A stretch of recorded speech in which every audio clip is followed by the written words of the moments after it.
தனுஷ் வந்து அரசியல் கட்சி தொடங்க போகிறாங்க. அதுக்கான ஒரு சமிக்கைகள் இருக்குன்றதை பார்த்து புரிஞ்சுங்களேன். இப்போ முதல் கட்டமாக ஒரு கொடியை அறிவிச்சிருக்கிறாரு. கொடி வந்து கலரும் அந்த ஸ்டார் வந்துன்னா ஏற்கனவே ரஜினிகாந்த் அறிமுகப்படுத்தினது தான் அந்த கலர் தான். இப்போது இதுக்கு முன்னாடி தான் சார் ஒரு பாடம் இருந்துச்சு. ஐயோ அரசியல்னா எம்ஜிஆர் தவிர வேறு யாரும் ஜெயிக்கலப்பா, எல்லாரும் தோத்தாங்கப்பா, பாக்கியராஜ் தோத்தாரு, இந்த டி ராஜன் தோத்தாரு, சரத்குமார் தோத்தாரு, சிவாஜி தோத்தாரு, கமல்ஹாசன் தோத்தாரு, இப்படி இருந்துச்சு. இப்போ வந்து டேஸ்ட் பண்ணி காமிச்சிட்டாரு யார் விஜய். என்னன்னு கேட்டால் அரசியலில் நம்ம ஜெயிக்க முடியண்டா அப்படின்றத காட்டிட்டாரு. அப்போ நம்மளும் ஏன் வர முடியாதுன்றதை எல்லா நடிகர்களும் யோசிக்கிறாங்க. லாரன்ஸ் யோசிக்கும் போது தனுஷ் யோசிக்க முடியாதா? இப்போ தமிழ் முருகன் சொல்லிட்டு ஒரு படம் வெற்றிமாறனும் சேர்ந்து இன்ஸ்டண்ட்டாக அவசரமாக வந்து என்ன சொன்னாங்கன்னா படத்தோட டைட்டிலை வந்து ரெக்கார்ட் பண்ணிட்டாங்க. இனி வரும் காலத்தில் வந்து சர்ச்சைக்குரிய படங்கள் வரப்போகுது. அந்த படங்களில் யார் நடிக்க போகிறாங்கன்னா தனுஷ் நடிக்க போகிறாரு. இது போன்ற சர்ச்சைக்குரிய படங்கள் நடிக்கும்போது தனுஷ் வந்து ஒரு பெரிய ஒரு பிம்பமாக காட்டப்படும், தமிழ்நாட்டை சார்ந்த ஒரு பிம்பமாக. இவர் தனுஷ் வளரும் போது அந்த இயக்கமும் சேர்ந்து வளரும். இயக்கத்துக்கு பேர்லாம் வைக்கல, கொடி மட்டும்தான் அறிவிச்சிருக்கிறாங்க. இன்னும் வந்து அது ரசிகர் மன்றமாக தான் இருக்குது. அதுக்கப்புறம் அது இயக்கமாக மாற்றப்படும். அப்புறம் அந்த இயக்கம் வந்து பார்த்திங்கன்னா வந்து காலப்போக்கில் வந்து அரசியல் கட்சியாக மாற்றப்படும். அதுக்கப்புறம் மாநாடுகள் கூட்டப்படும். அதுக்கப்புறம் வாக்கு அரசியலுக்கு வரதுக்கான வாய்ப்பு இருக்குன்றது தான் என் பார்வை. இல்லைன்னா வந்து இந்த கொடி அறிவிக்க வேண்டிய அவசியம் இல்லையே.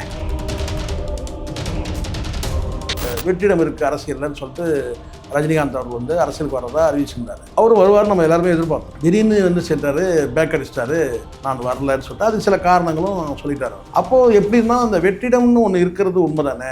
இன்றைய தினம் வரைக்கும் எடப்பாடி பழனிசாமிக்கோ வந்து அல்லது ஸ்டாலினுக்கோ வந்து கேட்டிங்கன்னா ஒரு மக்களை கவரக்கூடிய ஒரு தனி திறமைன்னு ஒன்று கிடையாது. இங்கே எல்லாருமே ஒரு கூட்டம் வச்சுருக்காங்க சார். அது தனுஷாக இருக்கட்டும், சிம்புவாக இருக்கட்டும், ஏன் நேற்று வந்து சிவகார்த்திகேயனாக இருக்கட்டும், ஏன் இன்னொருத்தருக்கா நான் பிரதீப் ரங்கநாதன் சொல்லிட்டு அவனுக்கு கூட விசில் அடிக்கிறதுக்கு ஒரு கூட்டம் வச்சுருக்கலாம். சரிங்களா? அப்போது இவங்க என்ன நினைக்கிறாங்கன்னா இப்போதைக்கு வந்து நம்ம அந்த கொடியை வந்து அறிமுகப்படுத்துவோம்.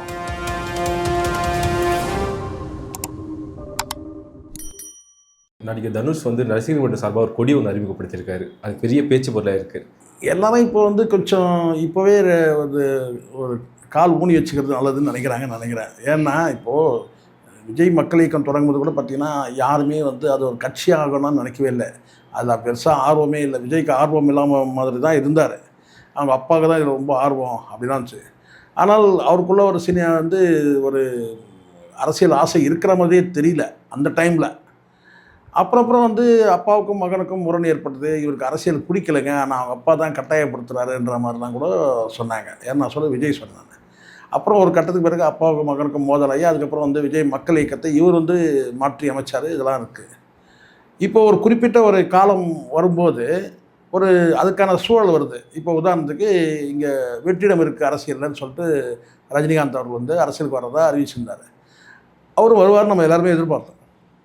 திடீர்னு வந்து சென்றார், பேக் அடிச்சிட்டாரு, நான் வரலன்னு சொல்லிட்டு அது சில காரணங்களும் சொல்லிட்டார். அவர் அந்த காரணங்கள் சரியோ தப்போ, ஆனால் வந்து காரணங்கள் சொல்லிட்டு அவர் விலகிட்டார். அப்போது எப்படின்னா அந்த வெற்றிடம்னு ஒன்று இருக்கிறது உண்மை தானே. ஏன்னா ஜெயலலிதா வந்து கவர்ச்சியான ஆளுமை, கலைஞருக்கும் கிட்டத்தட்ட அந்த மாதிரியான ஒரு கவர்ச்சி இருக்க தான் செய்யுது. என்ன தான் வந்து இலக்கியவாதி தன்னை காட்டிக்கிட்டாலும் கூட கலைஞர்கிட்ட வந்து பார்த்தீங்கன்னா இந்த சினிமா அந்த கரிஸ்மாட்டிக்கு கொஞ்சம் இருக்க தான் செய்யுது. அப்போது இந்த இடத்துல ஒரு பெரிய ஆளுமைகளாக பார்க்கப்பட்ட 2 ஆளுமைகளுமே வந்து அடுத்தடுத்து சில வருடங்களில் இல்லாமல் போகும்போது அப்போது ஒரு வெற்றிடம் இருக்குது அங்கே. ஸோ கவர்ச்சியான ஆளுமையும் கிடையாது. வாக்குகளை வந்து பேச்சாற்றல் மூலமாக கவர்வதற்கான வாய்ப்பில்லாத 2 தலைவர்கள், ஒருத்தர் வந்து எடப்பாடி பழனிசாமி, இன்னொன்று வந்து ஸ்டாலின். அவங்க தனிப்பட்ட திறமையை வந்து பார்த்திங்கன்னா வந்து அவங்க ஒரு பெரிய பேச்சாற்றலாக தனித்திறமைன்னு ஒன்று இருக்குது. ஒன்று பேச்சாளராக இருக்கணும், சிறந்த பேச்சாளர், அல்லது ஒரு இலக்கியம் சார்ந்த ஆளுமையாக இருக்கணும், இல்லை சினிமா ஆளுமையாக இருக்கணும். ஸோ இந்த மாதிரியான எதுவுமே இல்லாமல் பெரிய பேச்சாற்றலாக எல்லாமே கேட்டால் நான் வந்து ஒரு அரசியல் தலைவருடைய மகன் என்ற அந்த அடையாளம் மட்டும்தான் தவிர இன்றைய தினம் வரைக்கும் எடப்பாடி பழனிசாமிக்கோ வந்து அல்லது ஸ்டாலினுக்கோ வந்து கேட்டால் ஒரு மக்களை கவரக்கூடிய ஒரு தனி திறமைன்னு ஒன்று கிடையாது. அது யார் கிட்ட சொன்னாலும் வந்து ஒத்துப்பாங்க. என்னென்னு கேட்டால் என்னங்க தனிச்சிறப்பு என்னென்னு கேட்டால் கலைஞர் மகன்ற அந்த சிறப்பு, அதை கடந்து வேறு என்னங்க ஸ்பெஷல் இருக்குது இவர்கிட்ட அப்படின்னு சொன்னால் அது எதுவுமே வந்து இது வரைக்கும் யாரும் குறிப்பிட்டு சொல்ல முடியாது. இப்போ பல முகங்கள் இருக்கு இல்லையா, பல நடிகர்களுக்கு பல அரசியல் தலைவர்களுக்கு பல முகங்கள் இருக்குது.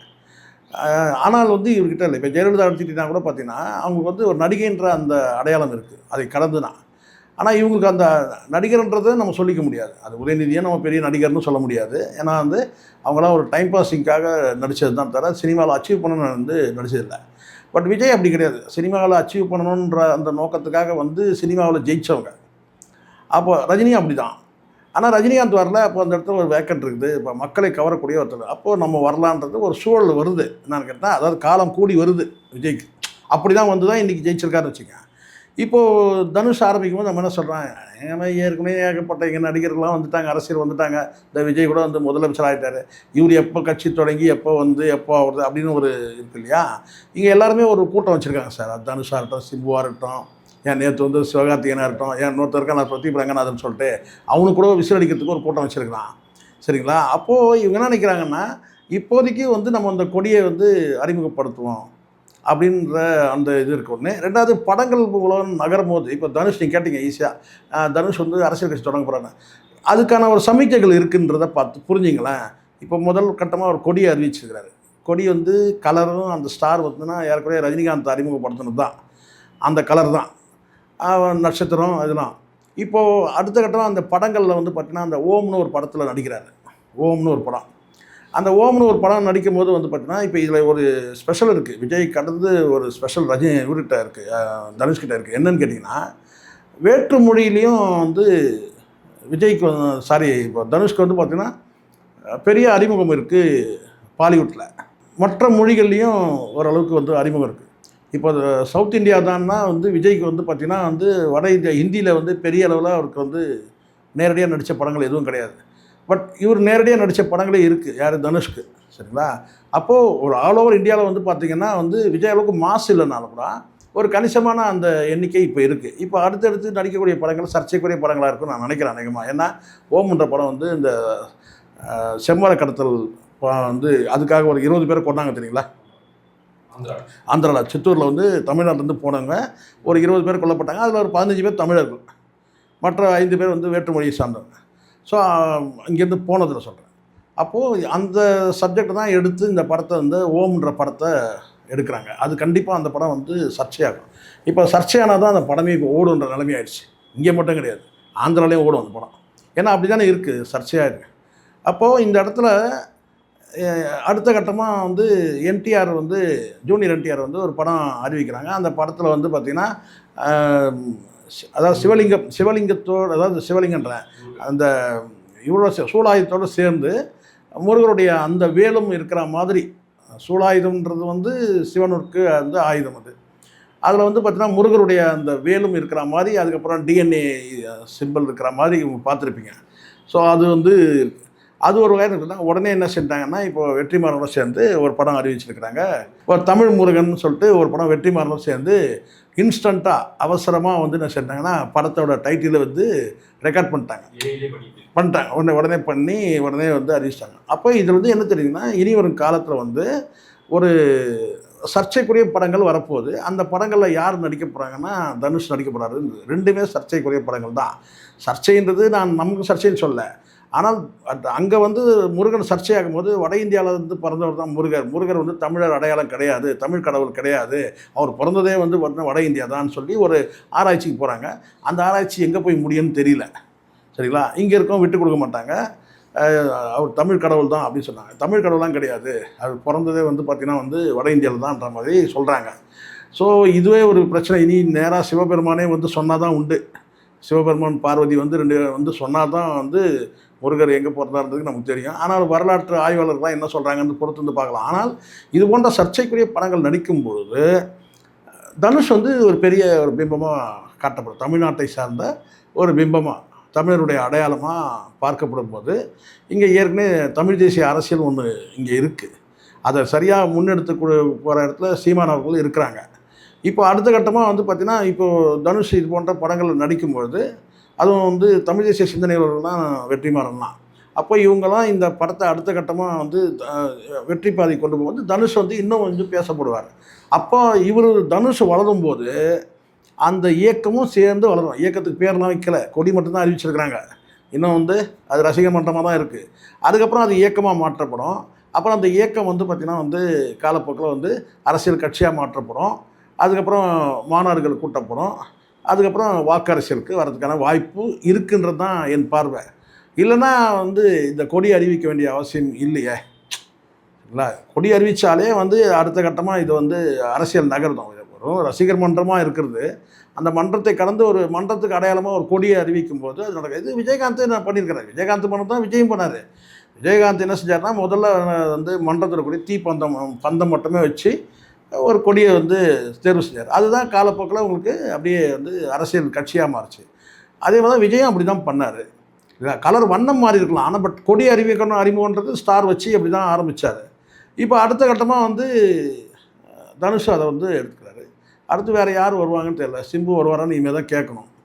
இனி வந்து ரசிகர்கள் வந்து என்னன்னா, இப்போது இதுக்கு முன்னாடி தான் சார் ஒரு பாடம் இருந்துச்சு. ஐயோ, அரசியல்னால் எம்ஜிஆர் தவிர வேறு யாரும் ஜெயிக்கலப்பா, எல்லோரும் தோத்தாங்கப்பா. பாக்கியராஜ் தோத்தார், வந்து டி ராஜன் தோத்தார், சரத்குமார் தோத்தார், சிவாஜி தோத்தார், கமல்ஹாசன் தோத்தார், இப்படி இருந்துச்சு. இப்போ வந்து டேஸ்ட் பண்ணி காமிச்சிட்டாரு யார், விஜய். என்னன்னு கேட்டால், அரசியல் நம்ம ஜெயிக்க முடியண்டா அப்படின்றத காட்டிட்டார். நீங்கள் என்ன தான் மெஜாரிட்டி இல்லை மைனாரிட்டி தான் அப்படி இப்படின்னு சொன்னாலும் கூட கவர்மெண்ட் ஃபார்ம் பண்ணுற அளவுக்கு வந்தாச்சு இல்லை. இப்போ 2 திராவிட கட்சியில் பின்னுக்கு தள்ளி வந்துட்டார்ல. எந்த வகையில் வந்தால் என்ன, அதான் வந்தாச்சு. இன்றைக்கி பிரைமரி ஃபோர்ஸ் யார், விஜய் தான். அப்போ நம்மளும் ஏன் வர முடியாதுன்றதை எல்லா நடிகர்களும் யோசிக்கிறாங்க. லாரன்ஸ் யோசிக்கும் போது தனுஷ் யோசிக்க முடியாதா? இல்லையா? ஒன்று அரசியல் கட்சி சேர்ந்துன்னா, இல்லை அரசியல் கட்சி தொடங்கணுன்ற அந்த எண்ணம் வருது இல்லை, சாதாரண நடிகர்கள் கூட வருது இல்லை. டேரக்டர் அமைச்சர் போஸ்டர் ரிலீஸ் பண்ணி அதுதான் நான் சொல்கிறேன். அந்த மாதிரி வந்து தனுஷுக்கு வந்து ஸ்கோப் வந்து அவர் நம்புகிறாரு. இனி அந்த படங்களும் அப்படி தான் அமையுது. அடுத்தடுத்து டெவலப் ஆகிறதுக்கு வாய்ப்பு இருக்குது. ஒரு ரசிகர்களுடைய கூட்டத்தை நீங்கள் பார்க்கணுன்னா ஒவ்வொருத்தருக்கும் கேட்டால், ஃபஸ்ட்டு ஷோ போய் பாருங்கள் சார். அப்போ தெரியும் சார் வந்து இவங்களுக்கு பின்னாடி ஒரு கூட்டம் இருக்குது, ஒரு நடிகருக்கு பின்னாடி ஒரு கூட்டம் இருக்குது. இதுதான் உண்மை. அதை அவங்க செட் பண்ணுறாங்களா, அதை எப்படி சேருதுன்றதுலாம் கிடையாது. சூரி நடிச்சார்னா கூட ஃபஸ்ட்டு ஷோ போய் பாருங்கள், அவருக்கு ஒரு விசில் அடிக்கிற ஒரு கூட்டம் ஒன்று இருக்குது தான் செய்யுது. எல்லா நடிகர்களுக்கும் இருக்குது. இப்போ தனுஷ் வந்து கிட்டத்தட்ட ஒரு 25 வருஷம் சினிமாவில் இருக்கிறாரு. யாருக்கு இப்போ எவ்வளோ பேருக்கு தெரியும்? கிட்டத்தட்ட 25 வருஷத்துக்கு மேலே வந்து இருக்கும்போது உங்களுக்கு தெரியுமா, உங்களுக்கு வந்து இந்த திருடா திருடின்ற அந்த ஆரம்பகால படம் வந்தபோது, அந்த படம் ரிலீஸ் ஆகும்போது ஈவினிங், அப்போல்லாம் இந்த டிஜிட்டல் மீடியாலாம் கிடையாது. அப்போது ஈவினிங் வந்து அந்த படத்தோட அறிவிப்பு, திருடா திருடின்ற படத்தை அறிவிப்பு, அந்த அறிவிப்பு அப்போது அவருடைய பிறந்தநாளும் ஏதோ நெருக்கமான டேட் அது. அந்த டைமில் அவர் பிறந்தநாள் போஸ்டரோடு சேர்ந்து இந்த படமும் ரிலீஸ் ஆகுது, ஏதோ நெருக்கம் ஏதோ. அப்போது போட்டிருந்தாங்க ரசிகர்கள் 2 பேர், தலைவா நீ ஆணையிடு, எங்கள் தலையை உங்கள் காலடியில் வைக்கிறோம். இது பேப்பரில் மாலை மலரில் விளம்பரம். தலைவா ஆணையிடு, எங்கள் தலையை உன் காலடியில் வைக்கிறோம். யாருக்கு? தனுஷ்க்கு. எப்போ? நான் சொல்ல திருடா தண்ணி படம் வரும்போது. அப்படி இருக்கும்போது ஒரு கூட்டம் மெயின்டைன் ஆகுது இல்லை, ஒவ்வொரு நடிகருக்கும். அதுதானே சார் அவங்க பலமே. இல்லை படம் காலியாயிரும் சார். பட் படம் வந்து பார்த்திங்கன்னா 100% வந்து எதுவும் சக்ஸஸ் கிடையாது. 4 நாள் ஒன்றா வசூல் எட்டினா போதுன்ற மாதிரி தான் இருக்குது. ஆனாலும் ஒரு கூட்டத்தை சேர்த்து வச்சுருக்கிறாங்கன்ற நான். அப்போ அது வந்து அரசியல் கட்சியாக கன்வெர்ட் ஆகிறதுக்கான வாய்ப்பு இருக்குது. பொறுத்து வந்து நம்ம பார்க்கலாம்.